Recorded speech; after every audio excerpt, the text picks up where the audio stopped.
have been born at any time in history, and the Most High Yahweh chose for us to be here and now, a time when knowledge has increased and many go to and fro. We find ourselves in the time of the end according to the book of Daniel, and as we have seen, comes with both blessings and spiritual trials like no other. The book of Revelation, the field manual to the end times, tells us what to expect and how to prepare. What was obscured from the generations with parables and hidden understandings just waiting for these last days to be unsealed. While we may also not get everything right, we will be leaning on the Spirit of truth of the Most High Yahuwah Sebaoth in the name of Yahushua HaMashiach to reveal to us the proper understanding. For who knows if you have come to the kingdom for such a time as this.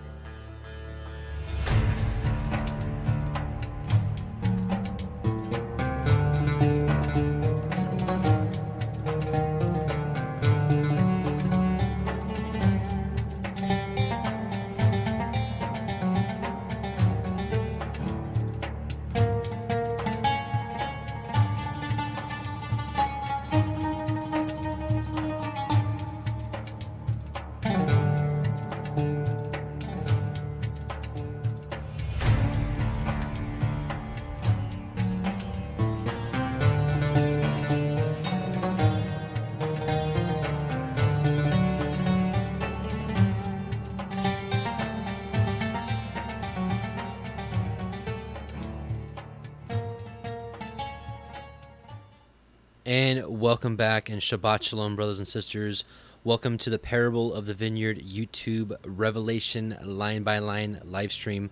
My name is Adam, your host, and I welcome you. This is part 17 of our Revelation study, which brings us to chapter 13, and we are going to be talking about the beast. Well, this week we're going to be talking about the first beast, and which covers Revelation chapter 13 verses 1 through 10, and then next week we will be talking about the second beast. So with that being said, brothers and sisters, tonight through scripture and world history we will properly identify the beast of Revelation, which is of extreme importance if we want to accurately pinpoint the name of the beast, the image of the beast, and of course the infamous mark of the beast. There are numerous teachings on who the beast is out there, and I know because I've probably watched most of them. And I merely ask you to keep an open mind for tonight and allow the scriptures to do the teaching. May the Ruach, the Spirit of Yahweh, guide us unto all truth. So with that, let's do a quick prayer, and we're going to get right into it because, like always, we have a lot to cover. So let's bow our hearts. Heavenly Father, Yahweh Most High, we just come before you, this assembly, and we just bless you and we praise you for the ability to gather like this. We pray that you open our eyes and ears to your scriptures, that we may grow thereby, and we may be found ready and waiting as you approach. We bless you and thank you for Messiah Yahushua for bringing us back to you and for forgiveness of sins, and just hallelujah, many hallelujahs to you. Amen and amen. So we'll do the blessing, the priestly blessing after we finish, and let's get right into it because we got a lot to go over. And for some of you, some of this stuff may be a review. However, quite frankly, even if you watched all the beast videos I've done in the past, getting back into this week, there's quite a few things that I didn't pick up on before that I feel like the Most High had revealed this week. So it'll be partially a review, but a couple of new things. And for those of you that are new, you may learn quite a few new things tonight. And one thing I have to say, I think a lot of prophecy teachings out there sometimes confuses the beast and Mystery Babylon. Sometimes they kind of make the two into one, and sometimes they flip-flop. So some of the stuff you may have heard before, some of the stuff may be new. Either way, we're going straight from the scriptures and again through world history to accurately pinpoint the beast tonight. So let's get right into it, and let me pull up the scriptures. We will be reading from the Sefer version tonight, alongside cross-referencing a few other versions as well. So let me get those scriptures up. Is it working? Okay, yeah, it looks like it's working good. All right, excellent. Give me just a second. And here we go. Okay, so what I'm going to do real quick is I'm going to read Revelation 13, verses 1 through 6, and then we're going to connect a few scriptures and got a little surprise for y'all. Revelation 13. And I stood upon the sand of the sea, and saw a beast rise up out of the sea, having 7 heads and 10 horns, and upon his horns 10 crowns, and upon his heads the name of blasphemy. And the beast which I saw was like unto a leopard, and his feet were as the feet of a bear, and his mouth as the mouth of a lion. Oops. And the dragon gave him his power and his seat and great authority. And I saw one of his heads as it were wounded to death, and his deadly wound was healed, and all the world wondered after the beast.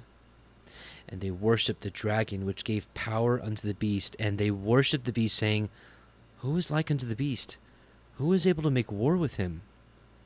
And there was given unto him a mouth speaking great things and blasphemies, and power was given unto him to continue 42 months. And he opened his mouth in blasphemy against Yahuwah, to blaspheme his name and his tabernacle and them that dwell in heaven. And yeah, actually, you know what? We'll just finish through 10. And it was given unto him to make war with the Kodeshim, and to overcome them, and power was given unto him over all kindreds and tongues and nations. And all that dwelt upon the earth shall worship him, whose names are not written in the Sefer of life of the Lamb, slain from the foundation of the world. If any man have an ear, let him hear. He that leads into captivity shall go into captivity. He that kills with the sword must be killed with the sword. Here is the patience and belief of the Kodeshim, the saints. Okay, let's go back up here. And so a couple things I just want to point out. The way Scripture works, the way the Most High layers his prophecies, his mysteries, quite frankly, his secrets of the Scriptures. Well, we'll just call it mysteries. How about that? It's like peeling back an onion, and it's like just like Isaiah 28, goes. He asked the question, to whom will I teach knowledge? For precept must be upon precept, precept upon precept, line upon line upon line, here a little, there a little. So, when we deal with prophecy, when we want to know everything about the beast, well, guess what? It's not all going to be in Revelation. It's not all going to be in this book. It's going to be a little bit here, a little bit there, a little bit here, a little bit there. And he uses keywords to let you know, hey, oh yeah. So when we look at beast rising up out of the sea, well, we know, let's check out Daniel. The book of Daniel, chapter 7. And the nice thing I like about the Sefer is it kind of gives you, a lot of these reference points already. You can see Daniel 7 is all over this chapter. Daniel 7, Daniel 8. So we're going to be referencing Daniel a lot here because Daniel was given the greatest vision of these beasts. And we're going to find out a little bit later, Ezra was given even more about the fourth beast, which is what we're talking about. Even though it says the first beast of Revelation is the fourth beast kingdom, which we'll find out here in a second. So he saw a beast rise up out of the sea, having 7 heads and 10 horns, and upon his horns 10 crowns, and upon his heads the name of blasphemy. And again, then we see a leopard, we see the feet of a bear, and we see a lion. So we have 4 beasts here. 3 of them are described. The fourth one is not described, but we will find out what that beast is and when we get to the book of 2 Esdras. But any case, it is interesting. What we're gonna actually watch the beast video I did about a year ago. Even if I tried, I couldn't get all the information that I packed in there in 19 minutes right now. So we're going to watch that, do a quick refresher on that, and then we're going to build upon a lot of those concepts from that video. So we got movie night tonight. So if you've seen it before, hey, it's a good time to review it because we're going to build upon some of the things that we go over in that video. But one thing to note is we're going to find out that these 4 beasts span from the time of Babylon, Babylon that took Judah into captivity all the way into the end times, right? But we see here that this beast here, it's an amalgamation of all four of them. So this tells you this is like a one world order, a one world power. So, but with that being said, let's go to movie night, and I'll see y'all in about 19 minutes. And the third angel followed them, saying with a loud voice, "If any man worship the beast and his image, and receive his mark in his forehead or in his hand, the same shall drink of the wine of the wrath of God, which is poured out without mixture into the cup of his indignation, and he shall be tormented with fire and brimstone in the presence of the holy angels and in the presence of the Lamb. And the smoke of their torment ascends up forever and ever, and they have no rest day or night who worship the beast and his image, and whoever receives the mark of his name." The wrath of Yahuwah, a fate that none of us want. So, what is the image of the beast, or his mark? Rather, even more simply asked, who or what is the beast? The answers to these questions have been veiled from the masses and are more important than you know, and it's time they are revealed.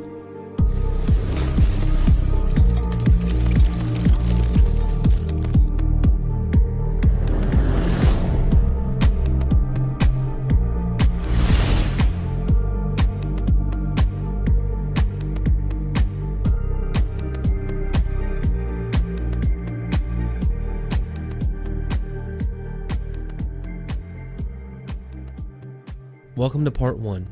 This series will be fast-paced and effective to show you by the scriptures and world history who or what the beast of Revelation is, what the mark of the beast is, and related truths, which will help you properly understand the rest of the book of Revelation, so you and your family won't be caught in the snare of the confusion of the end times.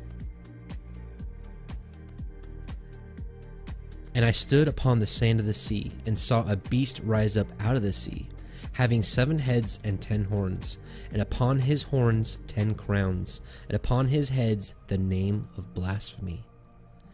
And the beast which I saw was like unto a leopard, and his feet were as the feet of a bear, and his mouth as the mouth of a lion. And the dragon gave him his power, and his seat, and great authority. This is the beast. To understand what it is, we need to go to the original source of this prophecy, to the book of Daniel. In chapter 2, Daniel is given the wisdom to know and interpret King Nebuchadnezzar's dream, which no other man in the kingdom of Babylon could. This was a dream about the 4 world powers, or kingdoms, that would rule until the return of our Savior, Yahushua HaMashiach, who will dash them all to pieces. Thou, O king, saw and beheld a great image. This great image, whose brightness was excellent, stood before you, and the form thereof was terrible. This image's head was of fine gold, his breast and his arms of silver, his belly and thighs of brass, his legs of iron, his feet part of iron and part of clay. You saw until a stone was cut out without hands, which smote the image upon his feet that were of iron and clay, and broke them to pieces. This image in the dream was of 4 distinct kingdoms, and coincides with another vision that Daniel was given in chapter 7. In the first year of Belshazzar, king of Babylon, Daniel had a dream and visions of his head upon his bed. Then he wrote the dream and told the sum of the matters. Daniel spake and said, I saw in my vision by night, and behold, the 4 winds of heaven strove upon the great sea. And 4 great beasts came up from the sea, diverse one from another. The first was like a lion, and had eagle's wings. I beheld till the wings thereof were plucked, and it was lifted up from the earth, and made stand upon the feet as a man, and a man's heart was given into it.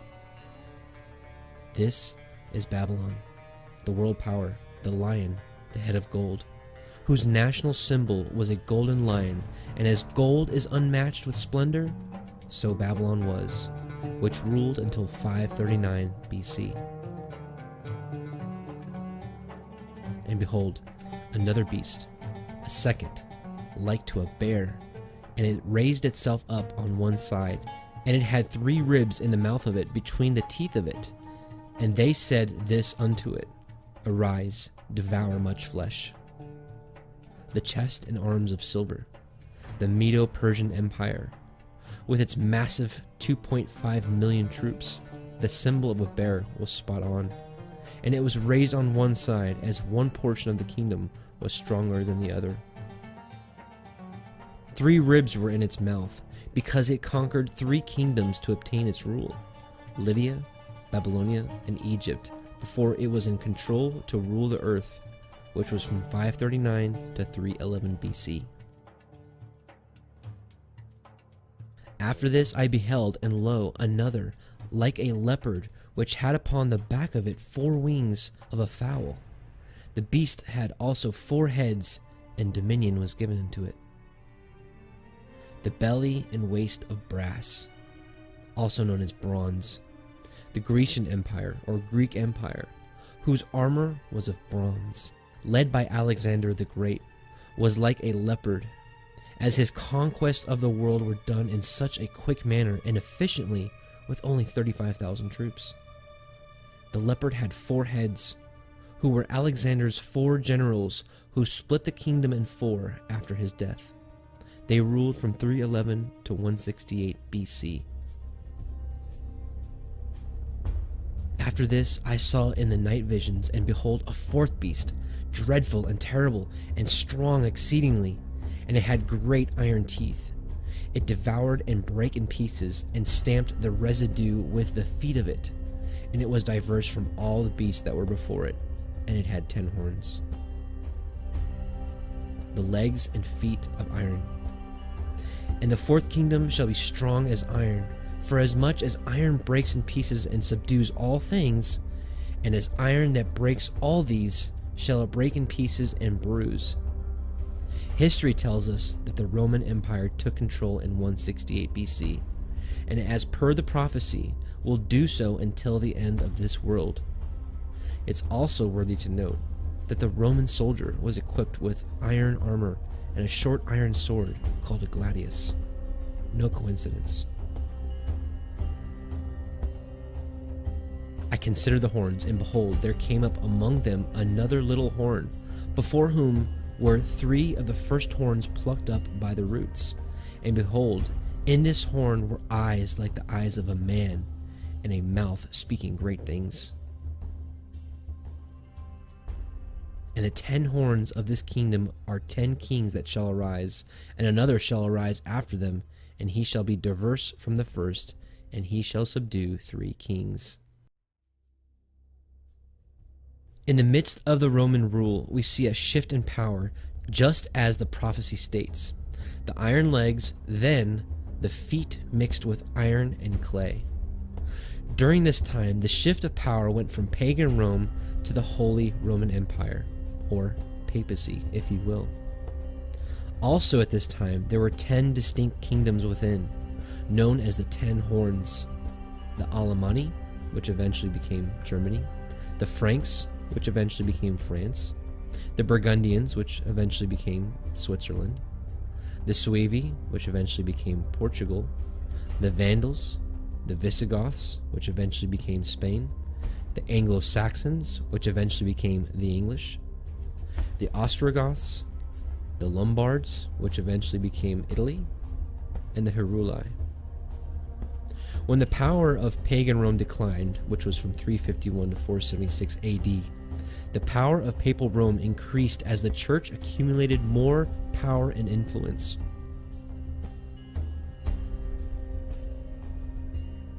When the Emperor Constantine blended paganism and Christianity into one around 321 AD, Rome became the religious capital of the world.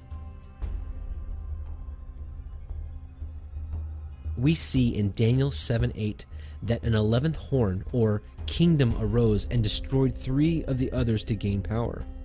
The papacy mercilessly destroyed the Heruli in 493 AD, the Vandals in 534 AD, and finally the Ostrogoths in 538 AD. And the papacy officially rose to power in 538 AD and reigned until 1798, when Napoleon conquered and ended its power. 1,260 years, which is interesting, as in the end times, the same beast is given 1,260 days to rule and reign. And here is the mind which hath wisdom, the 7 heads or 7 mountains on which the woman sitteth. We learn in Revelation 17:3 that the woman, Mystery Babylon, rode the beast. This beast, not the woman, was situated on 7 mountains or hills. Rome is built on 7 hills.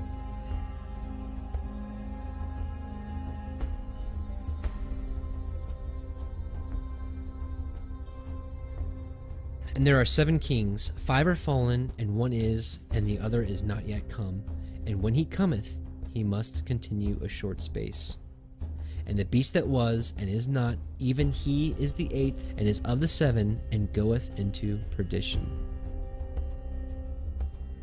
History shows that the Roman Empire was ran by 7 different distinct heads, or governments.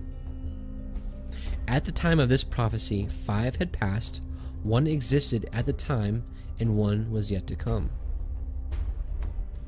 Rome was ruled by kings, a republic, which is 2 elected officials, a decemvirate, which is 10 men, a triumvirate, a council of 3, dictators, Julius Caesar is an example, emperors, which were king of kings. For example, Herod was subservient to the emperor, and popes. And the beast that was, and is not, even he is the 8th, and is of the 7, and goes into perdition.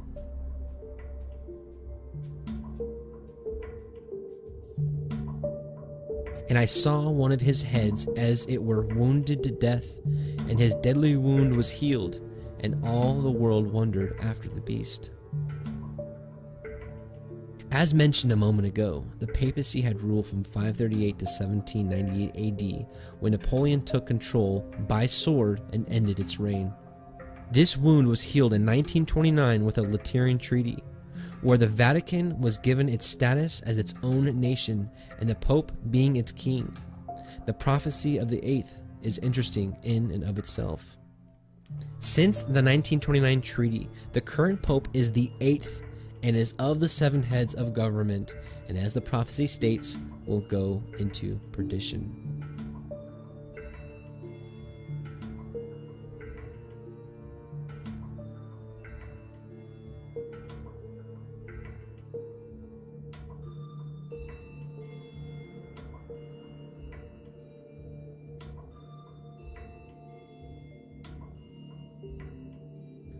And they worshipped the dragon, which gave power unto the beast.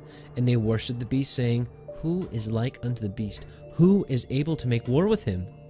And there was given unto him a mouth speaking great things and blasphemies, and power was given unto him to continue 42 months. And he opened his mouth in blasphemy against God, to blaspheme his name and his tabernacle, and them that dwell in heaven. And he shall speak great words against the Most High.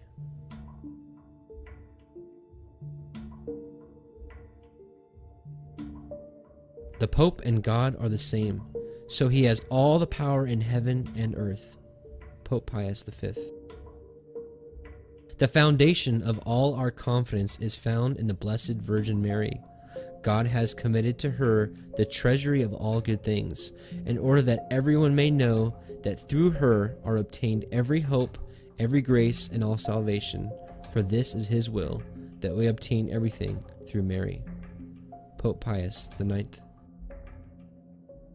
But the supreme teacher in the Church is the Roman Pontiff. Union of minds, therefore, requires, together with a perfect accord in one faith, complete submission and obedience of will to the Church and to the Roman Pontiff as God himself. Pope Leo XIII. The Savior himself is the door of the sheepfold. I am the door of the sheepfold.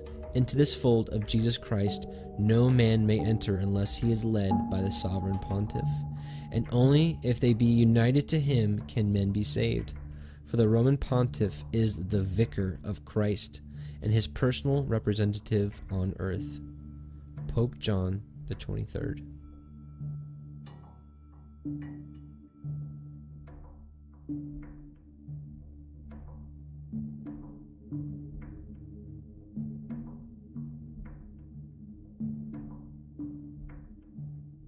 Mr. President, final question. Yes, sir. You said famously, when you looked into Vladimir Putin's eyes, you saw his soul. Yeah. When you look into Benedict XVI's eyes, what do you see? God.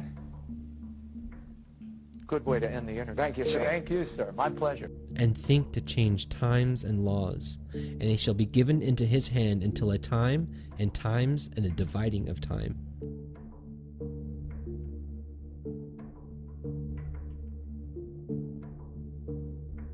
The Julian calendar, proposed by Julius Caesar in 46 BC, was a reform of the Roman calendar. It took effect on January 1, 45 BC, by edict. It was the predominant calendar in the Roman world, most of Europe, and in European settlements in the Americas and elsewhere. The Gregorian calendar is the calendar used in most of the world. It is named after Pope Gregory XIII, who introduced it in October 1582.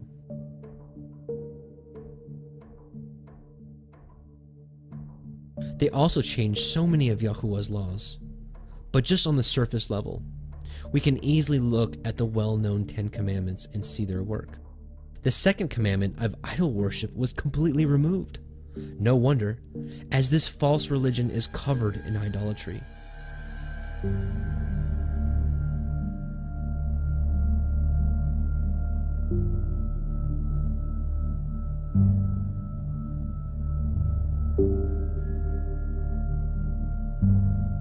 In an effort to make it seem as though they have the same 10 commandments from Scripture, they break up the 10th commandment into commandment 9 and 10. They are also guilty of changing or altering the Sabbath to establish their mark of authority.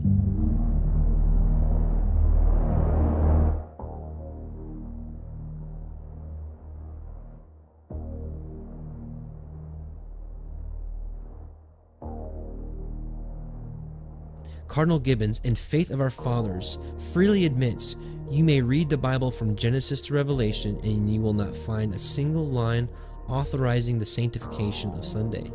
The Scriptures enforces the religious observance of Saturday, a day which we, the Catholic Church, never sanctify. Protestants do not realize that by observing Sunday, they accept the authority of the spokesperson of the Church, the Pope. Of course, the Catholic Church claims that the change Saturday Sabbath to Sunday was her act, and the act is a mark of her ecclesiastical authority in religious things. Sunday is our mark of authority. The Church is above the Bible, and this transference of Sabbath observance is proof of that fact. And I stood upon the sand of the sea, and saw a beast rise up out of the sea, having 7 heads and 10 horns, and upon his head 10 crowns, and upon his heads the name of blasphemy. And the beast which I saw was like unto a leopard, and his feet were as the feet of a bear, and his mouth as the mouth of a lion. And the dragon gave him his power, and his seat, and great authority. So as we saw in Daniel's vision, the beasts were a lion, a bear, a leopard, and an unnamed 4th beast, which is revealed in 4th Ezra as an eagle, are combined and subdued by this end times beast. A kingdom that seeks to unite and assemble the earth under a one world religion, the New World Order, masked by the papacy itself, which our Savior, Yahushua HaMashiach, will destroy. And in the days of these kings shall the God of heaven set up a kingdom which shall never be destroyed, and the kingdom shall not be left to other people, but it shall break in pieces and consume all these kingdoms. and it shall stand forever.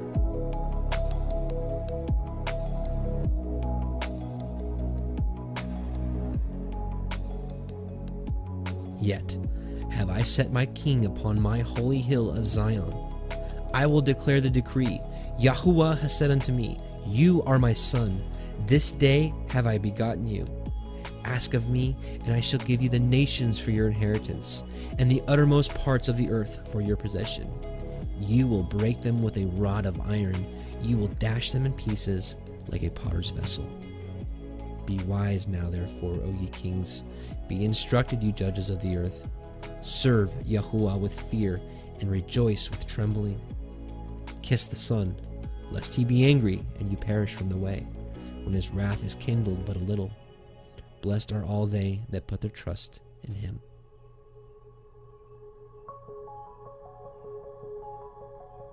Have you put your trust in Yahusha, the Son of the Most High, Yahuwah, for the remissions of sins?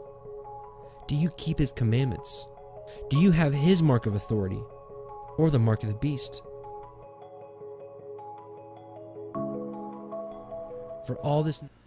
All right, welcome back, brothers and sisters. I hope you enjoyed movie night. Like I said, there was absolutely no way that I can get all that information in 19 minutes here doing it live like I did in that video. So I was like, you know what, let's just watch the video and recap a lot of that stuff. So hopefully that was a good refresher for some of you. And so what I want to do now is build upon some of the things that we just learned from there, because I'm going to be honest, I've learned quite a bit since last year in making that video. So, but I truly do believe that the scriptures are very clear that who the fourth beast was. Even talks, I didn't even get into, and I won't even get into it tonight. The book of Maccabees talks about this fourth beast, which is the Roman kingdom. Talks about Antiochus Epiphanes, obviously part of the Roman kingdom, which comes in. Anyways, so tons and tons of evidence pointing to the papal, quote-unquote, Holy Roman Empire being this fourth beast. Again, its power was removed in the 1700s. They kind of lay dormant for a while. That's also when we started seeing all the changes. Like, as soon as they came out of power, it's like all these changes. The Industrial Revolution happened, all these technological advances. Then you had Zionism. You had dispensationalism. And just everything, and then of course you got the world wars, everything kind of bringing us to a halt now. And of course back in the 20s is when the papacy received its power back and has been gathering the kings of the earth, per se. All the papacies, this is all the papacies doing. The League of Nations, which became the United Nations, all of it. It's just unbelievable what they have done. But regardless of all this, we have to realize that Yah is in control. He's completely in control. And someone had mentioned something in the chat, and these beasts absolutely do come from Yahuwah. None of these kingdoms can rise to power unless Yahuwah allows it. We saw the same thing with Assyria that took down the northern kingdom. He called Assyria, he said, Assyria, O Assyrian, the rod of my anger, right? So it's his rod. It was his destructive force that came in and took out his rebellious nation, right? Same thing with these world powers, right? Babylon, the first beast, rose to power, took control of the whole world, took out his rebellious people of Judah, took them into captivity.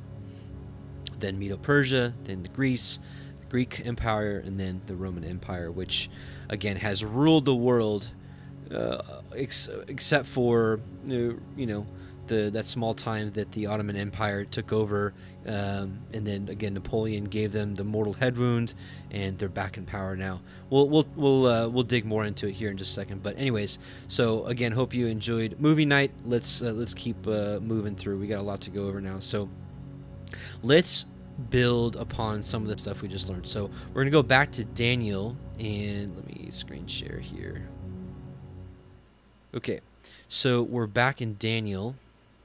We're at Daniel 7. And so I would just want to confirm with you, even though hopefully that video made sense, we're going to go just scripture alone and show you the very same thing of where we're at. So Daniel 7, 3 through 4. And four great beasts came up from the sea, diverse one from another. The first was like a lion, and had eagle's wings. I beheld till the wings thereof were plucked, and it was lifted up from the earth, and made stand upon the feet as a man, and a man's heart was given into it. Now, it is interesting that Nebuchadnezzar, as a lot of you know, when Nebuchadnezzar still just continued to be, not give Yah the glory. I can't remember I can't remember what the final straw was exactly, but regardless, he was made to. I'm not laughing. He was made to walk on all fours, and he grew like long nails, like an animal, and this long hair. And it said he sweat like dew. Anyways, he had walked around on like all fours like an animal, and then finally he was restored, and and he's once again able to stand upon his feet as a man. So. And a man's heart was given into it, and eventually his heart was softened, and he gave glory to Yah. He tore down the statue. But here we go. In Daniel 2, we actually find out that the first kingdom, because we know that the four kingdoms we see in that statue, the head of gold, the chest and arms of silver, the waist and thighs of brass, and the legs of iron, and then the feet of iron and clay. These are the four kingdoms. So Daniel 2:37 through 40. Thou, O king, this is Daniel talking to King of Nebuchadnezzar when he's talking about the interpretation of the dream. Thou, O king, art a king of kings, for the Elohim of heaven has given you a kingdom, power, and strength, and glory. Right? So again, this confirms that Yah gave it to him. And wheresoever the children of men dwell, and the reason I say this is because in Hosea it said, he's likened unto a lion, a bear, a leopard. Someone had pointed out, rightly so. And wheresoever the children of men dwell, the beasts of the field and the fowls of the heaven hath he given into thine hand, and hath made thee ruler over them all. You are this head of gold. So Nebuchadnezzar, his kingdom is the head of gold. After you shall arise another kingdom inferior to you, and another third kingdom of brass, which shall bear rule over all the earth. And the fourth kingdom shall be strong as iron, for as much as iron breaketh in pieces, and subdueth all things, and as iron that breaketh all these shall it break in pieces and bruise. And history has certainly told us that the Roman kingdom was the most devastating force this earth has ever seen, up until coming soon. Daniel 7:5. And behold, another beast, a second like to a bear, and it raised itself up on one side. Remember this, one side, right? So he's got two sides, and he raised himself up on one side. And it had 3 ribs in the mouth of it, between the teeth of it. And they said thus unto it, Arise, devour much flesh. And as you probably saw in the video, it had the 3 ribs in the mouth of it because it destroyed 3 kingdoms. The ribs are in his mouth, so he devoured it, right? So he destroyed 3 kingdoms. They destroyed Lydia, Egypt, and Babylon to take hold and become a world power. So remember this, lifting itself up on one side. Now, here is the interpretation in Daniel 8:1 through 4. In the 3rd year of the reign of King Belshazzar, a vision appeared unto me, even unto me Daniel, after that which appeared unto me at the first. And I saw in a vision, and it came to pass, when I saw that I was at Shushan in the palace, which is in the province of Elam. And I saw in a vision, and I was by the river of Ulai. Then I lifted up mine eyes and saw, and behold, there stood before the river a ram which had 2 horns. And the 2 horns were high, but one was higher than the other, right? So this is the same thing we just saw here. It lifted itself up on one side, right? So he had 2 horns, but one was higher, right? He lifted himself up on one side because one was stronger. One was higher than the other, and the higher came up last. I saw the ram pushing westward and northward and southward, so that no beast might stand before him, neither was there any that could deliver out of his hand, but he did according to his will and became great. Skipping a little further in Daniel 8:19 through 20, and he said, Behold, I will make thee know what shall be in the last end of the indignation, for at the time appointed the end shall be.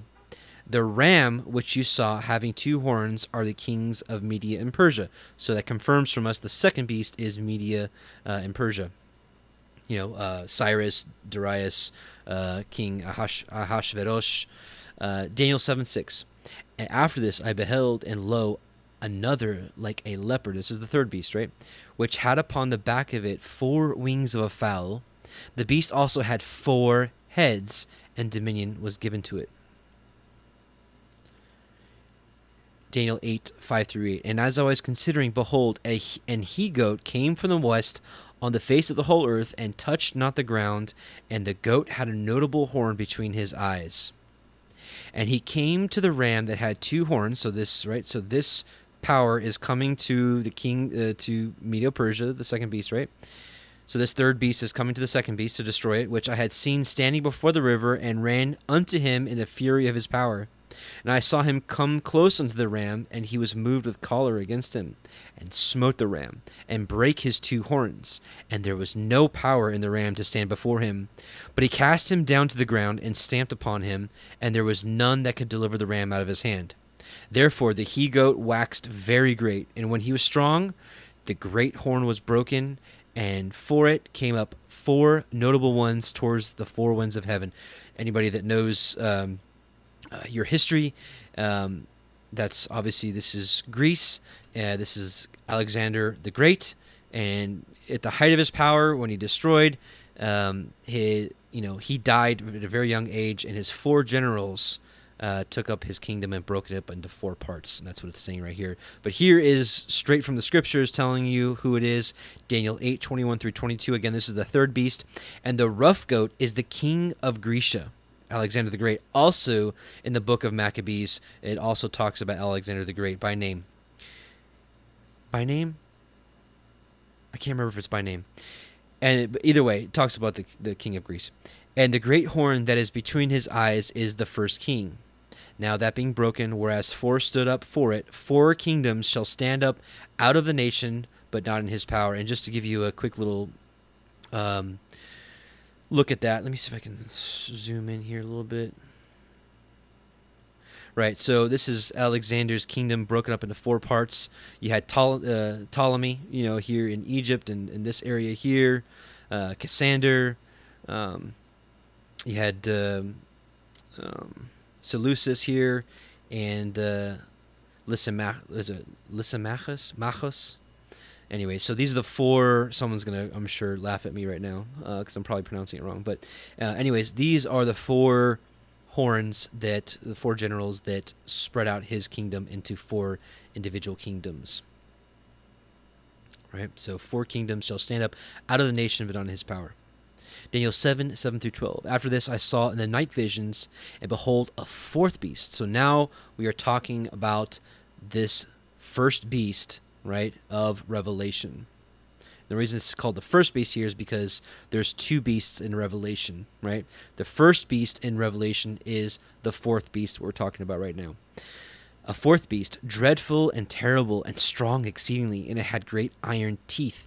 It devoured and brake in pieces, and stamped the residue with the feet of it. And this in history shows that, even after it destroyed Judea and the burning of Jerusalem in 70 AD, they continued to search out true believers, ones that would not convert. Eventually, the ones that would not convert into, their Roman Catholic Christian. I don't know. It wasn't called Catholicism back then, but their version of it, because right after the apostles died, you had these agents of Rome coming in, bringing in essentially heresy, right? Or not, heresy is the wrong word. I think heresy is a Roman Catholic term. I think heresy means going against the Catholic Church. So, okay, forget that.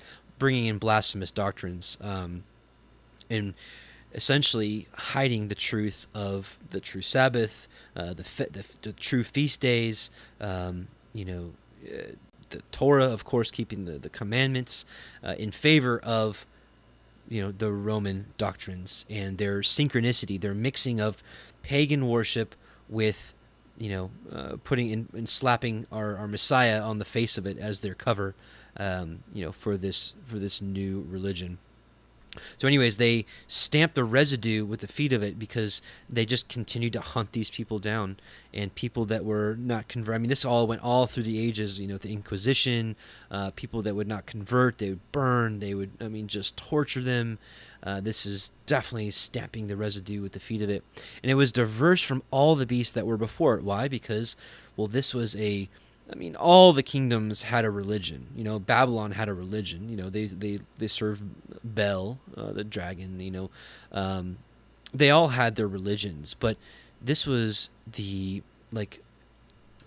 about it. They paraded around, this kingdom paraded around as Christians, right? As people of Yahweh. They had this mask on to deceive, well, the whole world. And it had 10 horns. The video, we talked about that. I'm not going to go over that again. But essentially, that's the 10 kingdoms.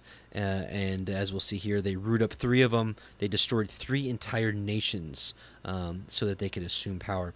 I considered the horns, and behold, there came up among them another little horn. This is the papacy, before whom there were 3 of the first horns plucked up by the roots. And behold, in this horn were eyes like the eyes of a man, and a mouth speaking great things. There's your pope. There's your papacy, right?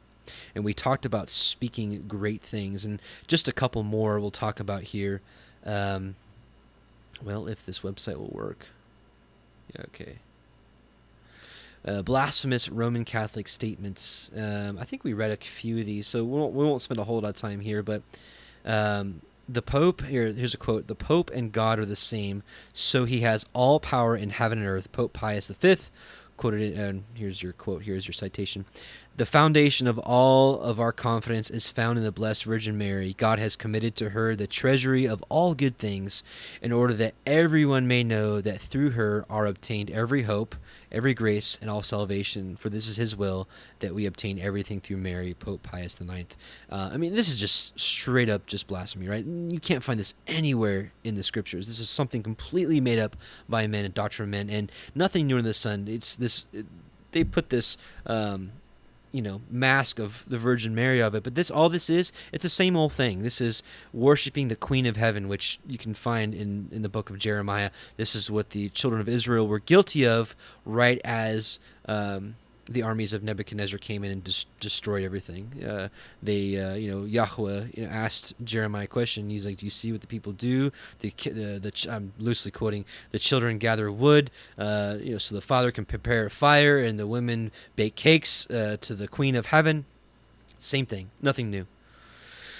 "But the supreme teacher in the church is the Roman pontiff. Union of minds, therefore, requires, together with a perfect accord in one faith, complete submission," right? Just like this mask thing, "complete submission and obedience of will to the church and to the Roman pontiff as God himself." Pope Leo XIII. Here's your citation. "The Pope is of so great dignity and so exalted that he is not a mere man, but as it were God and the vicar of God," right? Vicar is like representative or the place of. And that's one of the titles of the Pope, is the vicar of Christ. The substitution, the replacement, or the representative of. "That the Roman Church never erred, nor will it, according to the Scriptures, ever err." Right? Anyways, there's a ton more, and I can keep going, but this is certainly, in my opinion, fulfilling, right? Eyes like the eyes of a man, and a mouth speaking great things, right? Great blasphemous things. "I beheld till the thrones were cast down, and the Ancient of Days did sit, whose garment was white as snow, and the hair of his head like the pure wool. His throne was like the fiery flame, and his wheels as burning fire. A fiery stream issued and came forth from before him. Thousands ministered unto him, and 10,000 times 10,000 stood before him. The judgment was set, the books were open. I beheld them because of the voice of the great words which the horn spake," right? "I beheld even till the beast was slain. Amen.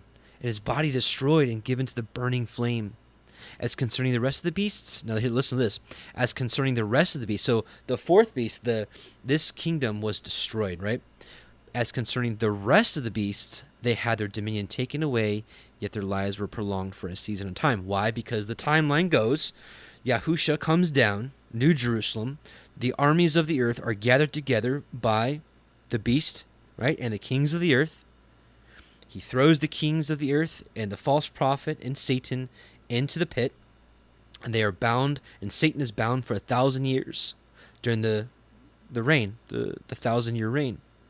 After the 1,000 years are up, Satan is then loosed and goes to the other kingdoms, right, to gather them unto the last day, right, the final battle, right. So again, concerning the rest of the beast, so the rest of the kingdoms, they had their dominion taken away. Why? Because Messiah at this point rules and reigns for 1,000 years. Anyone that does not submit to him will be cut off, right? So their dominion was taken away, yet their lives were prolonged for a season of time until the end of the 1,000 years, when Satan at that point goes back out to the nations, gathers them together into that great day. Daniel 8:9-12.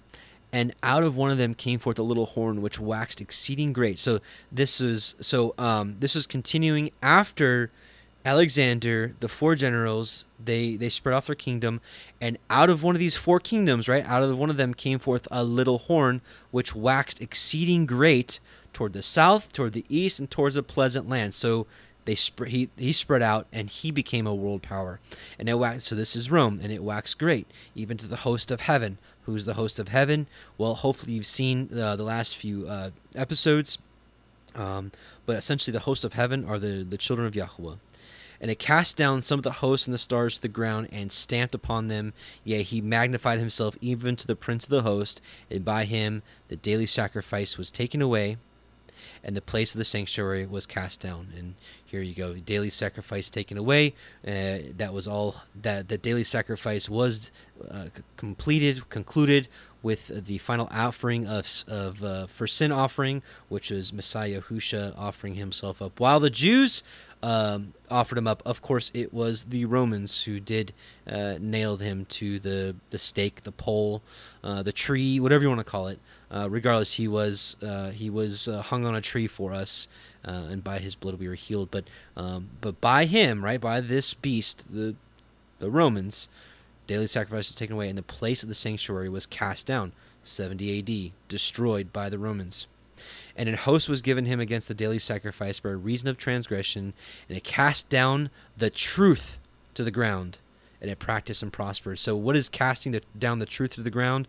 Well, we have to know what the truth is. And per the scriptures, Psalm 119, 142 states, thy righteousness is an everlasting righteousness, and thy law, the Hebrew word here is Torah. Thy Torah is the truth. So what did the Catholic Church do, or what did the papacy do? It cast down the truth to the ground. As soon as the early apostles started dying off, the agents of Rome came in and essentially was preaching a different message, that the law is done away with, that we're no longer are under the law, that we don't have to abide by the law, that the we're not Jews, we're Christians, and we don't do the Sabbath, we do we do Sunday, and all this stuff, so this is casting the truth to the ground. Let's see. Okay. A couple things I wanted to also mention about the papacy.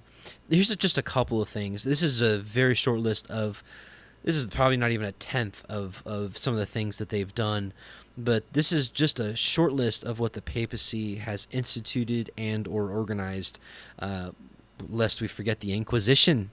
Death to over an estimated 50 million people died during that time. They instituted the Jesuits. That's where you get these assassins from. If you just look up the Jesuit creed, right, what they have to swear before they become a Jesuit. This last pope, this current pope, who I believe is the last pope, is a Jesuit, the first time ever. They created Islam. They put into power Muhammad. Yes, the Catholic Church created Islam. Look at the female Muslim garb and the female Catholic garb. It's the same thing, the exact same thing.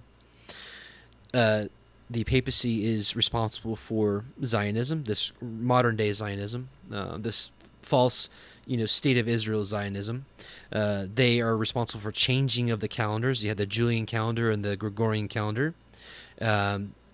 The changing of Yahweh's holy days, instead of Passover, you've got Easter and Christmas and all this other nonsense. Changing of the commandments, they just completely took out the idol worship commandment, and they took commandment number 10 and divided up into 2 so that they still had 10 commandments. I mean, talk about some horrible, some really rough things they've done here. They changed the Sabbath day, of course. I mean, they're on record saying that Sunday is the mark of their authority, and anybody keeping Sunday as set apart or the day of rest is essentially showing that they are their you're giving rule, or they're under their rule essentially, and abiding under their mark.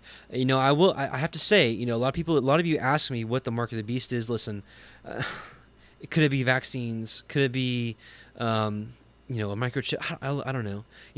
They certainly can come up with something. Within weeks, they could literally come up with this vaccine and make it impossible for us to buy or sell. Maybe not. I think the global currency would make that, because right now, like, I'm not wearing a mask unless it's like an emergency, unless like a child like breaks an arm and I gotta take him to the hospital to get a cast or something. Like an emergency. But like just to go shopping, I mean, you can go shopping without a mask, right? I started doing the delivery, the curbside pickup, because my local stores, they went all masks. Actually, I got one that doesn't, but they don't have. Anyways, or I can order online. I can order food online. I can get it delivered. So, this mask isn't really. Even if the vaccine comes out, unless they come up with this currency where you can't participate with this currency unless you have, a vaccine or whatever, then maybe. But regardless, this is why it's so confusing. This is why I just say, hey, listen, we need to focus on the mark of Yahuwah, which, if you haven't seen, we did a recent video maybe few months ago called "Avoiding the Mark of the Beast." I really think that it might be beneficial to you. So, just something to consider. But I said all that to say this: because the Sabbath, the commandments in general, but really the Sabbath, is considered Yahweh's sign between Him and us, like His mark upon us, right? His name is a mark. His commandments are a mark. His Sabbath is a mark. So, if we don't have His name, if we're not doing His Sabbath and we're not doing His commandments, whose mark do we have? What if one day, because we're going to get into this next week, because the second beast, which I believe is the United States, if the second beast, which, kind of does bear rule over this world, in a sense, if they put the Catholic Church back in full power, because it says that, they'll exercise all the power of the first beast, which the Catholic Church, the Roman Catholic Church, was a world power. Right now they're kind of a world power behind the scenes, kind of stuff you don't see, but literally everybody is subservient to them. You can even see our own presidency. Go back to our presidents for the last 50, 60 years. They're all paying homage to the popes. Anyways, but what if they do institute a Sunday law? Now you've got something there. Now that would fit a lot of the requirements of this mark. So, but we'll talk more about that next week. But anyway, so they changed the Sabbath day. They instituted birth certificates. They instituted Social Security numbers. Yeah, that's right. They came up with, through the Jesuits, they came up with heliocentrism, right? The solar system, what everybody teaches now in schools as truth. Totally false, totally against the scriptures, totally against the geocentric nature that Yahweh teaches us through His scriptures, that we are in a flat, flat earth with a dome firmament above, where the sun, moon, and stars are hanging within. And I know that may sound crazy to some of you. If you haven't looked into it, please look into it. It's hard to find truth now. The YouTube has censored that truth movement so hard that, quite frankly, Flat Earth is pretty much dead at this point. It's hard to find anything.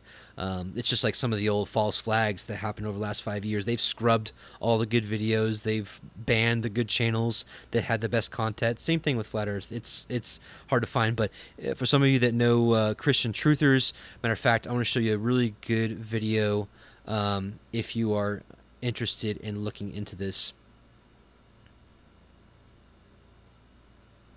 Right here, go to recommended channels, Christian Truthers, and it is, where is it?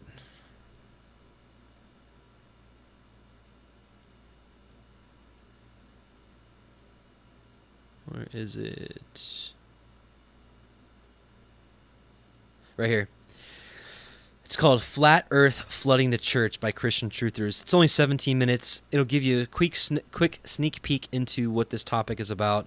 Anyways, I don't want to get off on that rabbit trail, but just wanted to bring that up.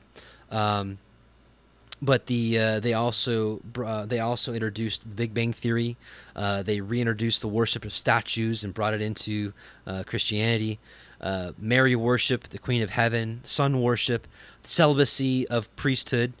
Confessions and forgiveness through men, with confession, prayers for the dead, holy water. Can't find that anywhere in Scripture. You can find the water from the ashes from the dead heifer, but that's completely different. Worship of the cross, which I do believe is a graven image. Infallibility of the Pope. Baptism of sprinkling instead of full immersion.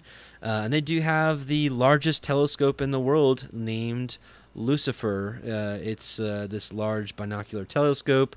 They actually, you have to go down here. They actually renamed it. Right here.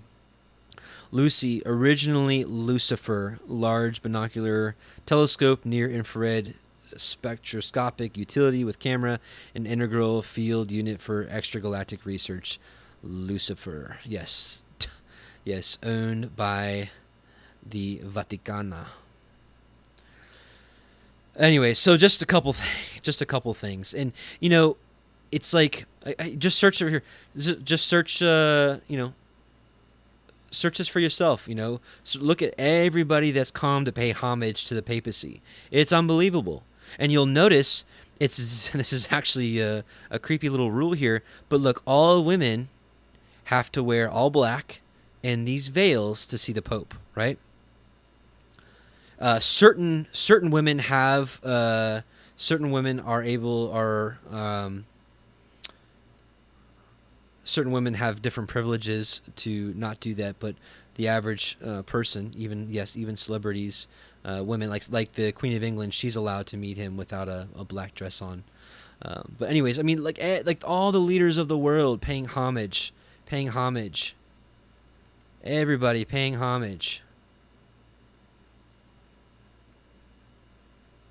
This is the vehicle, the method to which the world is going to unite under this umbrella, under a one world religion. Look at this. Everybody. Look, Fidel Castro. Everybody. The whole world is subservient to this beast, to this power.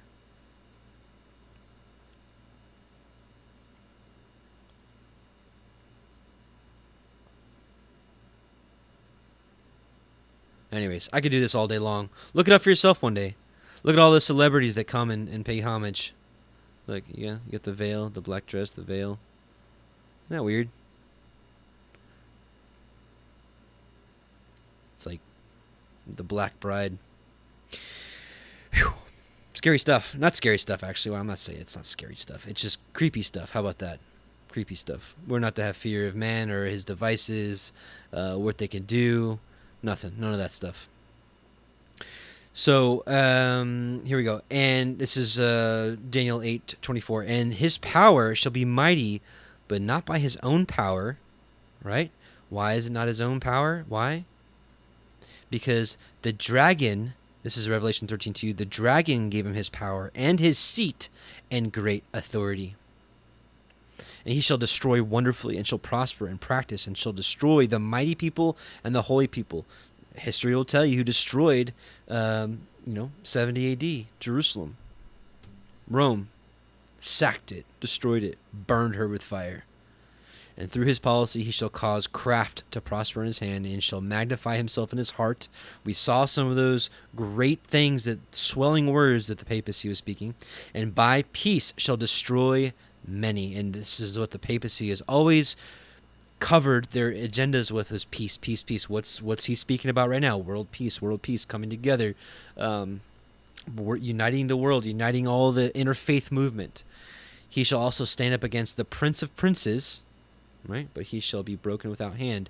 And to that we will we'll talk about here in just a second. But before we do, again, one of the titles of the Pope is the Vicar of Christ. We don't have to go far. We're going to go to dictionary.com, right? The Pope, with the reference to his claim to stand in the place of Yahushua HaMashiach and possess his authority in the church. Right there, dictionary.com. You don't have to go far for that, right? Unbelievable. But I did want to talk about, him being destroyed, and there's an awesome passage in regards to this. Where are we doing on time? 1 hour. Okay, good. This is 2 Esdras.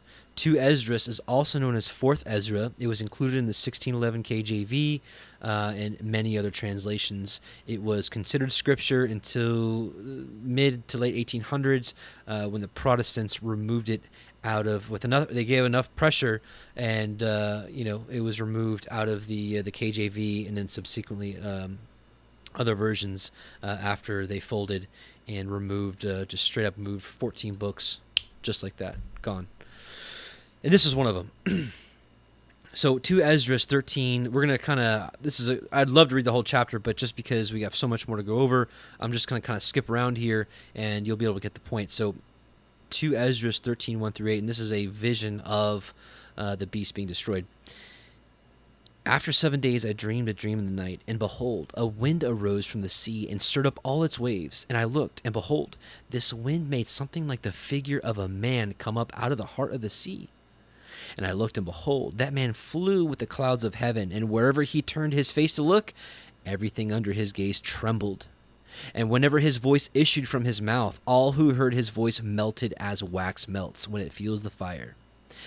After this I looked, and behold, an innumerable multitude of men were gathered together from the 4 winds of heaven, this is your one world order, to make war against the man who came up from the sea. And I looked, and behold, he carved out for himself a great mountain, right? We saw this in Daniel 2, and flew upon it. And I tried to see the region or place from which the mountain was carved, but I could not. After this I looked, and behold, all who had gathered together against him to wage war with him were much afraid, yet dared to fight, right? Can you imagine when the kings of the earth see New Jerusalem and Yahusha standing on top of her, right? Again, I've said this a lot in the last few weeks, few months. This is your alien agenda.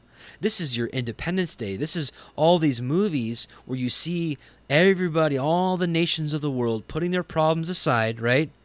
And coming together in the human spirit and destroying this foreign enemy, which I can tell you right now, New Jerusalem, Yahusha, his 144,000, the great multitude, whoever's with him, whatever that looks like, this is going to be the alien threat to the world that wants to take over the world, right? Well, it's rightly so, and it's rightly his. He's going to take it, and it's going to work.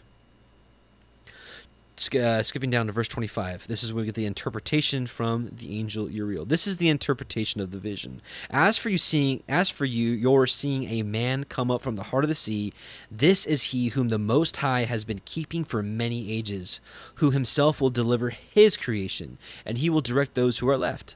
As for your seeing wind and fire and a storm coming out of his mouth, and as for his not holding a spear or weapon of war, yet destroying the onrushing multitude which came to conquer him, this is the interpretation. Behold, the days are coming when the Most High will deliver those who are on the earth, and bewilderment of mind shall come over those who dwell on the earth. Right? Bewilderment of mind is just like they have no idea what's going on, right?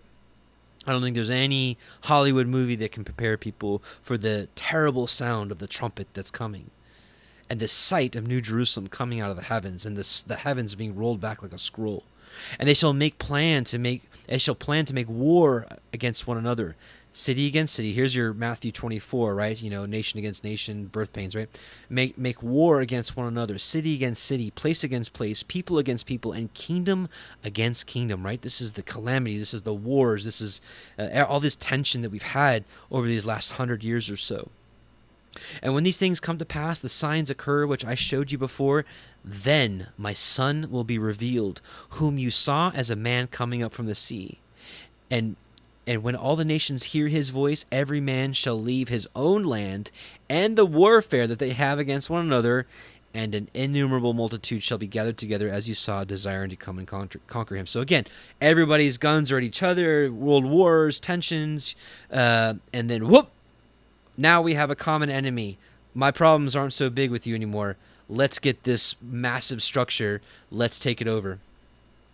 But he will stand on the top of Mount Zion, and Zion will come and be made manifest to all people, prepared and built. There's your New Jerusalem. As you saw the mountain carved without hands, and he, my Son, will reprove the assembled nations for their ungodliness. This was symbolized by the storm, and will reproach them to their face with their evil thoughts and the torments with which they are to be tortured, which were symbolized by the flames, right? Remember, because he tosses them into the pit, or into Sheol, or Gehenna, the lake of fire. Gehenna at that point. I'm sorry, the lake of fire. Right, so this is the torture which they were to be symbolized by the flames, and will destroy them without effort by the law, the Torah, which was symbolized by the fire. And as for your seeing him gather to himself another multitude that was peaceable, well, we don't need to read that. Okay, down to verses 48 through 55. But those who are left of your people, who are found within my holy borders, shall be saved. There's your gathering, there's second Exodus, your snatching away, your whatever you want to call it. We're going to be gathered unto that land within the borders, and will be saved. Therefore, when he destroys the multitude of the nations that are gathered together, he will defend the people who remain, and then he will show them very many wonders. I said, O sovereign Lord, he's speaking to an angel, explain this to me. Why did I see the man coming up from the heart of the sea? Right? So people ask this. Some people want to debunk the book of 2 Esdras because it says, Yahusha came up out of the sea, just like the beasts come up out of the sea, right? He's like, why did I see the man coming up from the heart of the sea? And we also know in Revelation, the sea or the waters are multitudes and peoples and nations. He said to me, just as no one can explore or know what is in the depths of the sea, so no one on earth can see my Son or those who are with him, except in the time of his day. This is the interpretation of the dream you saw, and you alone have been enlightened about this.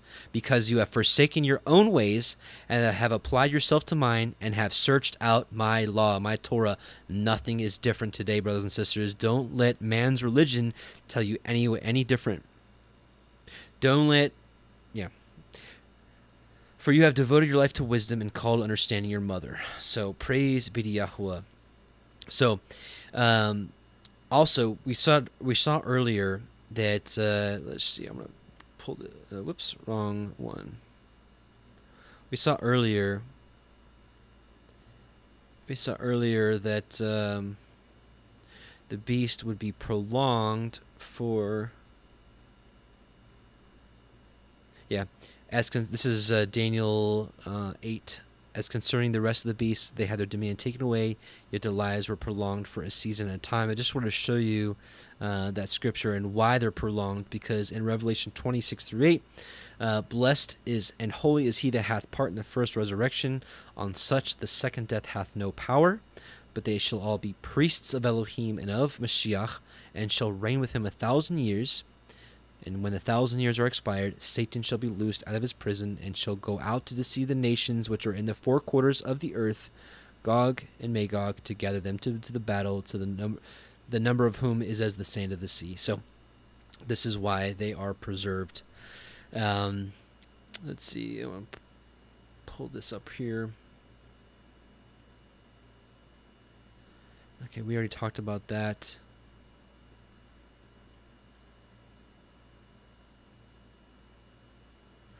Okay. Here's another couple pictures of the beast coming together against Yahweh, against Yahusha. Psalm 2, 1 through 9. Why do the heathen rage and the people imagine a vain thing? The kings of the earth set themselves, and the rulers take counsel together against Yahweh and against his anointed, saying, let us break their bands asunder, and cast away their cords from us.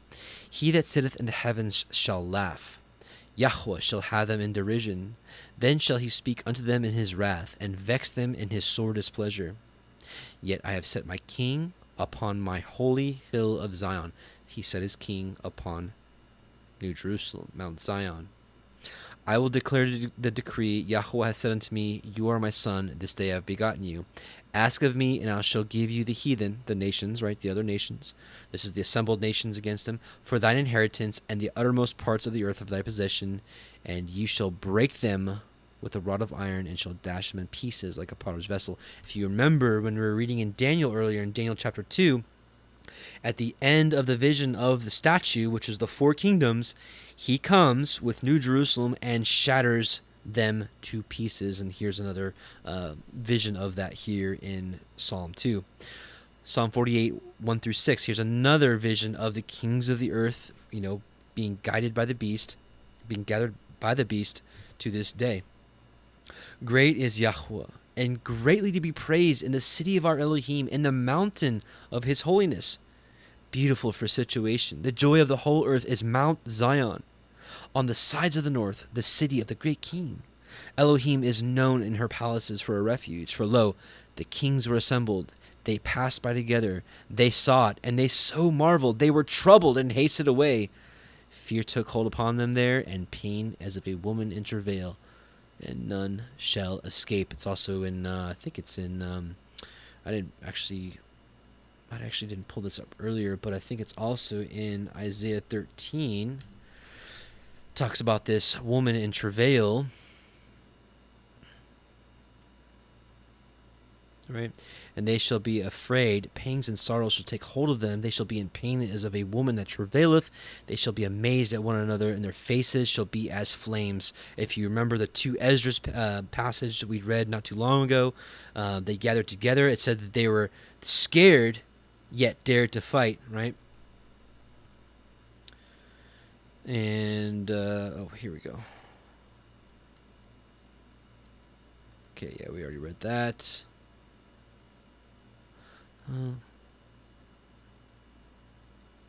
This was, okay,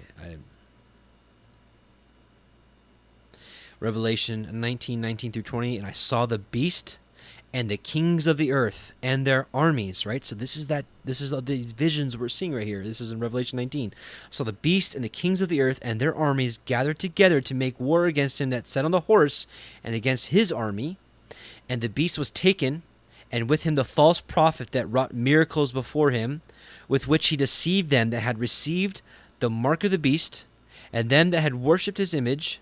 These both were cast alive into the lake of fire, burning with brimstone, right? The Gehenna, if you will. So this is what we're looking at right here. So now I want to take a look at 2 Esdras. How are we doing on time? Yeah, we got plenty of time. Now I want to take a look at 2 Esdras. We're going to look at chapter 11 and 12. We read 13 already. Now we're going to back up a little bit, and we're going to see this vision that that Ezra was given. And we'll see here that he's been given a vision over and above what was given to Daniel just about the 4th beast. And it actually says it right here. I'm showing it to you that in a way that I didn't show to Daniel. So here's another puzzle piece to kind of put this all together. And give me just 1 second here.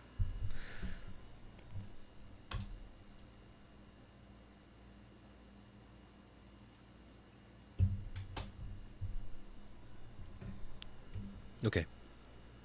So 2 Esdras chapter 11. Then I saw in a dream, and behold, there came up from the sea an eagle, which had 12 feathered wings and 3 heads. Which, by the way, I'll show you this here. This is one of the symbols of the papacy. You've got the 3 heads here, 1, 2, and of course number 3. And you've got how many wings? 1, 2, 3, 4, 5, 6, 7, 8, 9, 10, 11, 12 wings. 3 heads, 12 wings. There came up from the sea an eagle which had 12 feathered wings and 3 heads. And I saw, and behold, she spread her wings over all the earth, and all the winds of the air blew on her and were gathered together. And I beheld, and out of her feathers there grew other contrary feathers, and they became little feathers and small. But her heads were at rest. The head in the midst was greater than the other, yet rested it with the remnant. Moreover, I beheld, and lo, the eagle flew with her feathers and rained upon the earth, and over them that dwelt therein. And you know, as far as the image of an eagle, it's pretty easy to spot the eagle here in Rome. And again, next week we're going to be talking about the second beast, and it's no wonder. Again, I do believe America is the second beast. Well, what did we take on? Look at all the government architecture. It's all Roman. We carried over the fasces. It's called the fasces. Yeah. It just the pillars, the eagle, the wreath. I mean, all of it. We brought it all over. Anyways, so just talking about the eagle. Sorry. Moreover, I had beheld, and lo, the eagle flew with her feathers and rained upon the earth and over them that dwelt therein. And I saw that all things under heaven were subject unto her, and no man spoke against her, no, not one creature upon the earth. And I beheld, and lo, the eagle rose up on her talons and spoke to her feathers, saying, Watch not all at once, sleep everyone in his own place, and watch by course. But let the heads be preserved for the last. Remember, it talks about, I saw, as it were, his head, mortal head wound. And anyways. And I beheld, and lo, the voice went not out of her heads, but from out of the midst of her body.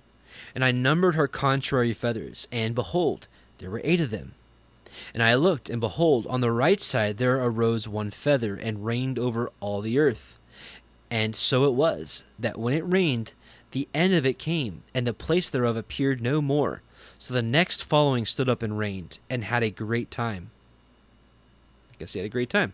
And it happened that when it rained, the end of it came also, like as at the first, so that it appeared no more. Then came there a voice unto it, and said, Hear you that have borne rule over the earth so long, this I say unto you, before you begin to appear no more. There shall none after you attain unto your time, neither unto the half thereof. I'm going to stop there real quick. And I have not seen another breakdown of these feathers, wings, heads, like Dr. Ken Johnson did here in this video. I'm actually going to pull it up and show it to you. I'm going to link it for you, and I'll try to remember to put it in the description box as well. But before I show it to you, love Dr. Ken Johnson. Do not agree with all of his stances, especially dispensationalism, but that's a whole other story.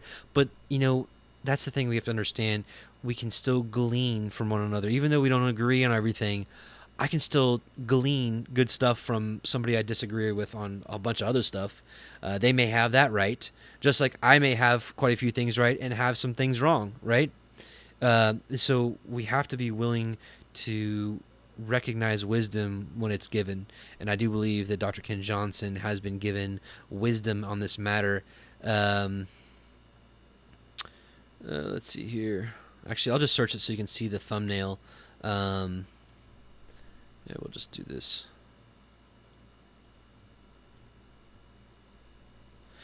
Right here. It's called The Three-Headed Eagle to Esdras by Ken Johnson.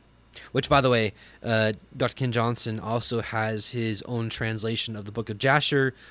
He also is a large supporter of the Book of Jasher as well. So I do appreciate quite a bit of his work. So I'm going to put this in the chat here. Welcome, Stephen. Welcome. Okay, so anyways, so he basically goes over each one of these feathers and shows how it's a different ruler of pagan Rome. Caesars, if you will, goes over timelines, goes over how all this makes sense. And so it's a awesome video for 15, what was that, 15, 17 minutes? I didn't see exactly, but a short video, goes over all this. Yeah, I'd love to sneak it in here tonight, but we're just not going to have time for it. But all I'm here to say is he has shown through history that this prophecy was 100% true, and it came to pass, showing some of these feathers and whatnot. So let's keep going. Verse 18, then arose the third and reigned as the other before, and appeared no more also. So went it with all the remnant one after another, as that every one reigned, and then appeared no more. Then I beheld, and lo, in process of time, the feathers that followed stood up on the right side, that they might rule also. And some of them ruled, but within a while they appeared no more. For some of them were set up, but ruled not. After this I looked, and behold, the 12 feathers appeared no more, nor the 2 little feathers. And when we look at these feathers and the body and the heads and whatnot, think of all the the Caesars that reigned and whatnot. There's a lot of different heads of government, the triumvirate, some of the stuff that we went over in the video we played within the first 20-30 minutes. So if you're just joining us now, you're definitely going to want to watch this all over again, because there's a lot of key points that we are building on right now. And there was no more upon the eagle's body, but 3 heads that rested and 6 little wings. Then saw I also that 2 little feathers divided themselves from the 6 and remained under the head that was upon the right side. For the 4 continued in their place. And I beheld, and lo, the feathers that were under the wing thought to set themselves up and to have the rule. And I beheld, and lo, there was one set up, but shortly it appeared no more. And the second was sooner away than the first. And I beheld, and lo, the 2 that remained thought also in themselves to reign. And when they so thought, behold, there awakened one of the heads that were at rest, namely, it was that in the midst, for that was greater than the other 2 heads. And then I saw that the other 2 heads were joined with it. And behold, the head was turned with them that were with it, and did eat up the 2 feathers under the wing that would have reigned. But this head put the whole earth in fear, and bore rule in it over all those that dwelt upon the earth with much oppression. Now this, I do believe, is where the papacy kind of steps in. Because remember, we've got like 500 years, about 500 years of pagan Rome rule. And then you've got the 1260 years or so of the papacy rule. And it had the governance of the world more than all the wings that had been. And this is true. Papal Rome had more control than pagan Rome. And after this I beheld, and lo, the head that was in the midst suddenly appeared no more, like as the wings. But there remained the 2 heads, which also in like sort ruled upon the earth, and over those that dwelt therein. And I beheld, and lo, the head upon the right side devoured it that was on the left side. Then I heard a voice which said unto me, Look before you, and consider the thing that you see. And I beheld, and lo, as it were a roaring lion chased out of the wood. And I saw that he sent out a man's voice unto the eagle, and said, Here, I will talk with you. And El Elyon shall say unto you, Are you not it that remains of the 4 living creatures, whom I made to reign in my world, that the end of their times might come through them? And the 4th came, and overcame all the beasts that were past, and had power over the world with great fearfulness, and over the whole compass of the earth with much wicked oppression. And so long time he dwelt he upon the earth with deceit. For the earth have you not judged with truth, with Torah. For you have afflicted the meek, you have hurt the peaceable, you have loved liars, and destroyed the dwellings of them that brought forth fruit. Fruit of the Torah, right? Psalm 1. And have cast down the walls of such as you did no harm. Therefore is your wrongful dealing come up unto El Elyon, and your pride unto El. El Elyon also has looked upon the proud times, and, behold, they are ended, and his abominations are fulfilled. And therefore appear no more, you eagle, nor your horrible wings, nor your wicked feathers, nor your malicious heads, nor your hurtful claws, nor all your vain body, that all the earth may be refreshed, and may return, being delivered from your violence, and that she may hope for the judgment and the mercy of him that made her. So I know that was kind of all over the place, but here we get an interpretation, and let's talk about it. Chapter 12. And it came to pass, while the lion spoke these words unto the eagle, I saw, and behold, the head that remained, and the four wings appeared no more. And the two went unto it, and set themselves up to reign, and their kingdom was small, and full of uproar. And I saw, and behold, they appeared no more, and the whole body of the eagle was burnt, so that the earth was in great fear. Then awakened I out of the trouble and trance of my mind, and from great fear, and said unto my ruach, Lo, this have you done unto me, and that you search out the ways of El Elyon.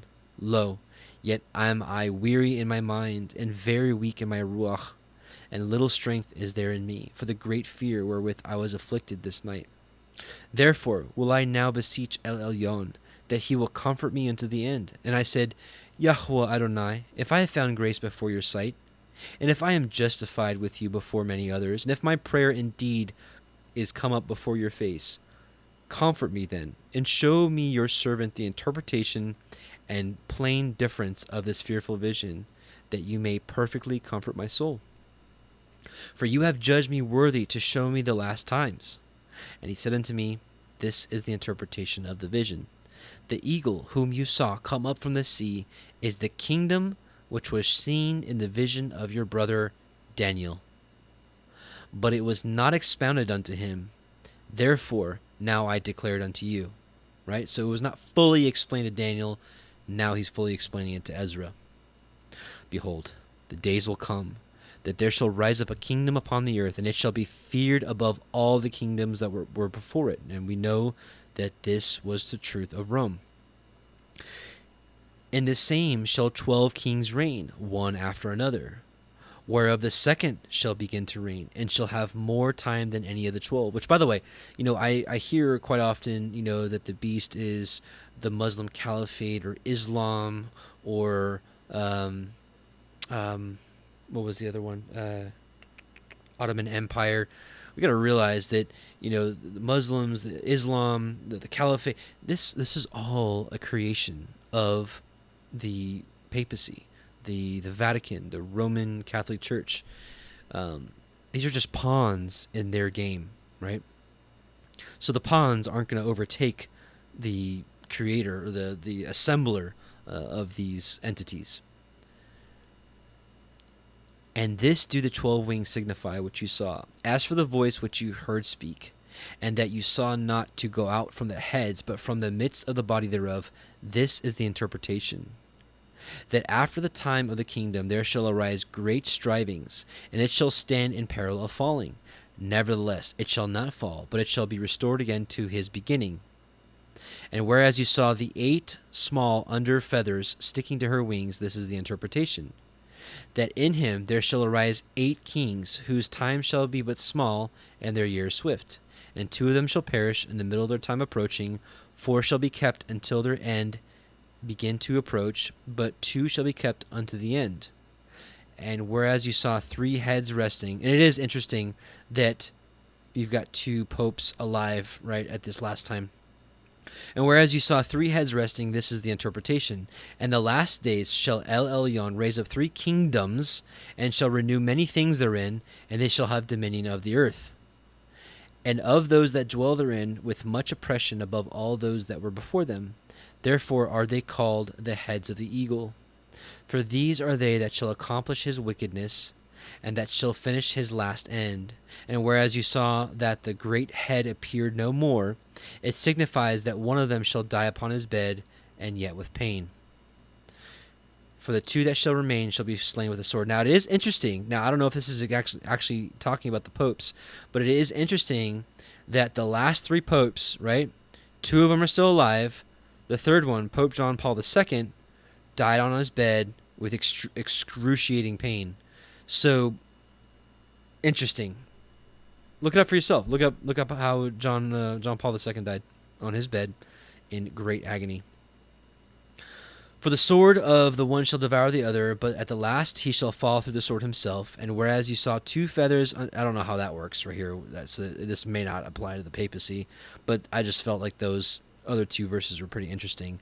I don't know how this would work with papacies about how the sword shall devour the other. I'm just being honest with you. That doesn't work. So I could be wrong.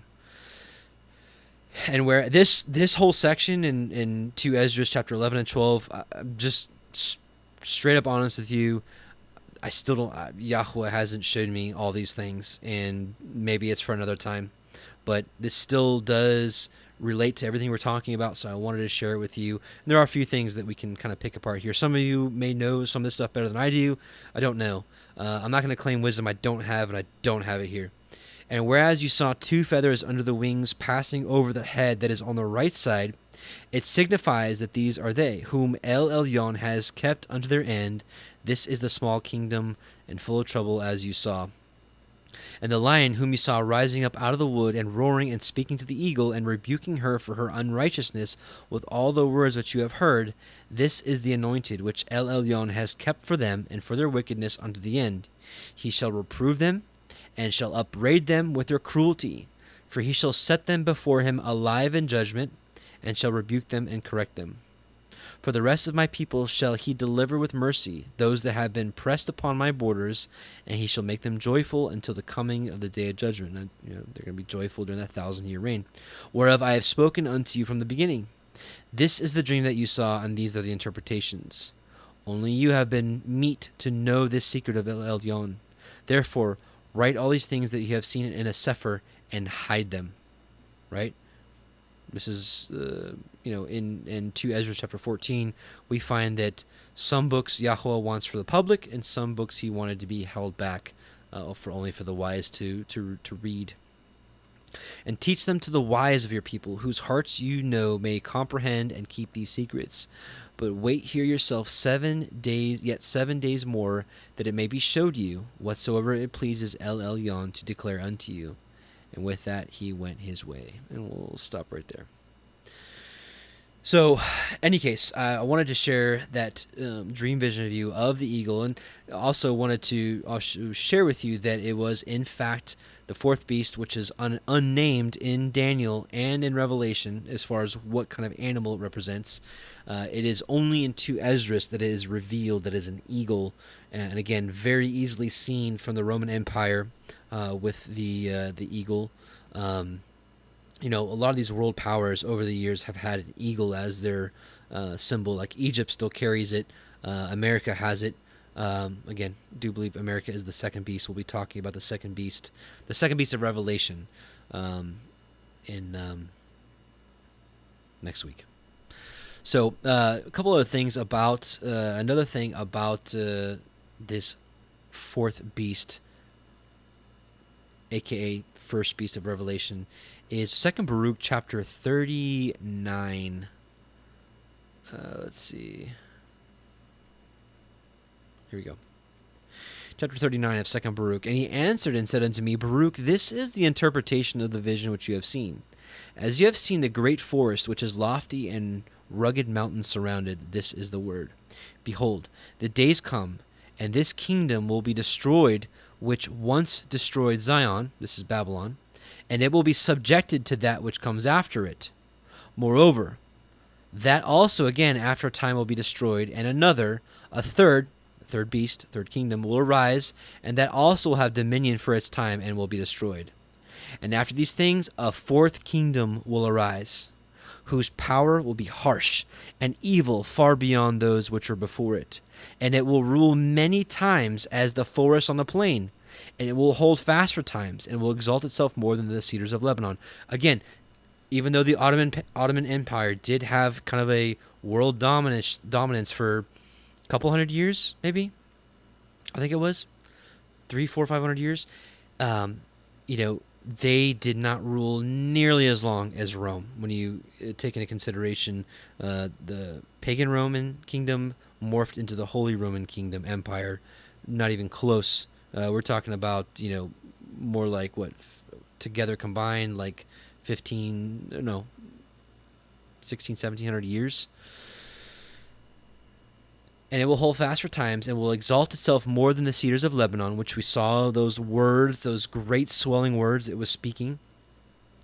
And by it, so by this 4th kingdom, by the Roman kingdom, By it, the truth will be hidden. And that's exactly what's happened over the last, hundreds of years, 1900 years since after the first apostles died off. Yeah. So by it, the Torah, the truth, will be hidden, and all those who are polluted with iniquity will flee to it as evil beasts flee and creep into the forest. And it will come to pass when its time of its consummation that it should fall has approached, then the principate of my Mashiach will be revealed, which is like the fountain and the vine, and when it's revealed, it will root out the multitude of its host. And as touching that which you have seen, the lofty cedar which was left of that forest, and the fact that the vine spoke those words, which with it, which you did hear, this is the word. Anyways, we'll stop there. So just some more evidence as to what and who we're talking about. So one last thing, again, so let's just read 1-6 again. I stood upon the sand of the sea and saw a beast rise up out of the sea, having 7 heads and 10 horns, and upon his horns 10 crowns, and upon his heads the names of blasphemy. Hopefully, if you've been with us the whole time, a lot of this is already making sense to you. This is letting you know who it's talking about. This is talking about the essentially resurrected Holy Roman Empire, which got its power back in 1929. The United Nations, the United States formed this together through the League of Nations. Everything came to bring this to pass. And the beast which I saw was like unto a leopard, and his feet were as the feet of a bear, and his mouth as the mouth of a lion, and the dragon gave him his power and his seat and great authority. So now you're seeing this fourth beast. So this papal Roman kingdom is now also the head of bringing all these nations together. So now you have a conglomerate of all the other beasts coming into one. So this is your signifying of a one world dominating power, right? Again, United Nations, papacy, one world religion, interfaith movement, all that. And I saw one of his heads, as it were, wounded to death, and his deadly wound was healed, and all the world wondered after the beast. Truly, again, the papacy lost its power when Napoleon took it over, lay dormant for about 130 years, back to life, 1929. And you can see how everything has kind of escalated since then. They've been working behind the scenes. And they worship the dragon, which gave power unto the beast. I mean, you can even look at some of the songs that Catholicism that they sing unto Lucifer, right? And they worship the beast, saying, "Who is like unto the beast? Who is able to make war with him?" And how true this was over the years, because you have to remember, Revelation isn't just talking about our last years here in the end where we're at now. It's got to also talk about some of the span of time. During the absolute rule of the papacy, nobody could make war with the papacy, right? Who is like unto this papacy? Nobody could do it. You convert or you die. Simple. You convert or you're burned. You convert or you're tortured. You convert or your entire family is rooted out, right? Because remember, that beast stamped the residue with the feet of it. The remnant, they're scattered. They were destroying them all across the earth. And there was given unto him a mouth speaking great things and blasphemies. We saw that. Hopefully, if you were with us during the kind of the middle of this broadcast, then you saw some of the blasphemous quotes and the mouth that he was speaking. And power was given unto him to continue 42 months. I do believe in the last days that this is literal, 3.5 years. I still believe that. Now, Steve Mutria, TorahFamily.org, brings up some really good points about how that time could be cut short. Very possible. Very possible. But this is 3.5 years is what's given to him. What it actually shakes out to be, we'll find out. And he opened his mouth in blasphemy against Yahweh, to blaspheme his name, which they've done. Judaism did it. Christianity did it. Right? They take away his name. Our Heavenly Father has a name. Yahweh Sevaot. His son, Messiah Husha, has a name, right? So blaspheming his name and his tabernacle, and them that dwell in heaven. This is those of you that are been with me for some time, you know this very well. Blaspheming his tabernacle. What does that mean? Blaspheming what? Blaspheming what's his tabernacle, right? Well, let's take a look at what Scripture says. Revelation 21:2-3. 2 through 3. Sorry. And I, John, saw the holy city, New Jerusalem, coming down from Elohim out of heaven, prepared as a bride adorned for her husband. And I heard a great voice out of heaven saying, Behold, the tabernacle of Elohim is with men, and he will dwell with them, and they shall be his people, and Elohim himself shall be with them and be their Elohim. So the tabernacle of Elohim is the holy city, New Jerusalem. So what do we see here? The beast is blaspheming his tabernacle, New Jerusalem. And I've asked this question: is he blaspheming the invisible New Jerusalem that nobody can see? I mean, what's that going to accomplish for anybody? You know, I mean, people don't even believe it exists. But if it's in everybody's eyes, if every eye can see it, if the heaven is rolled back like a scroll and it comes down, if this beast system is going to unite the world against Yahusha and against his elect and against New Jerusalem, you don't think he's going to say, blasphemous things about New Jerusalem, like it's, alien, like it's here to destroy the world, which, it is. That's true. That would probably be true. But that's the righteous judgment of Yahweh, right? So blaspheme his tabernacle, New Jerusalem, and them that dwell in heaven. I also believe that this tabernacle, New Jerusalem, heaven are all synonymous. And it was given unto him to make war with the Kodashim, that's the saints, the set-apart people, and to overcome them, and power was given him over all kindreds and tongues and nations. And truly, again, the papacy was given that. And again, if you remember earlier, the papacy came up with birth certificates. They came up with social security numbers. You don't think they bear rule? And all that dwell upon the earth shall worship him, whose names are not written in the Sefer of life of the Lamb, slain from the foundation of the world. If any man have an ear, let him hear. He that leads into captivity shall go into captivity. He that kills with the sword must be killed with the sword. Here's the patience and belief of the Kodashim. And we're going to pause that right there, because next week we're going to talk about the second beast, which quite frankly was part of bringing this first beast back into power. So definitely quite a bit to talk about there. So anything else? What else did I wanted to say one more thing,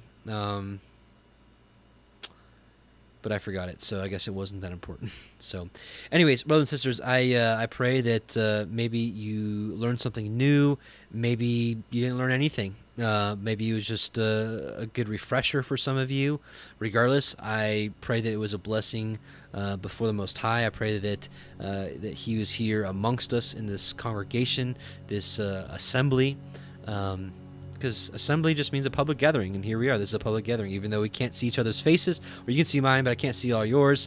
Well, I can see in some of in the chat, right? Anyways, so I pray that this was a blessing before His eyes, and maybe there's some things for you to search out. Maybe you're convinced that the papacy, aka the Holy Roman Empire, is the beast, which I am firmly swayed at this point. So